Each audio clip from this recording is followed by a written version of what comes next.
You are so blessed. School makes your life better, our country better, and the world better. Since education has become a regular part of life in America, technology has accelerated. We have less disease, less crime, less poverty. We have more understanding and tolerance, and we have people making the world a better place, working on solving problems, global and local, grand and tangible.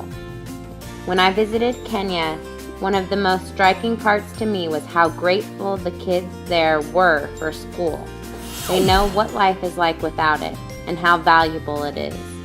This knowledge you get will give your life more freedom, and you get it for free.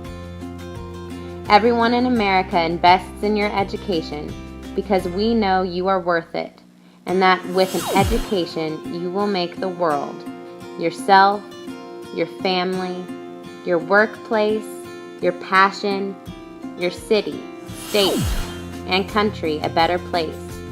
You are important, and we are counting on you. We all believe in you. This class is going to be hard. You're going to learn a lot this year. Every moment in my class is an opportunity to be your best self, learn your weaknesses, and improve. You are accountable. You are smart. You are capable. I care about you, and I am going to let you fail, but I am going to help you succeed. I'm here because I believe in you, and I support you and your dreams.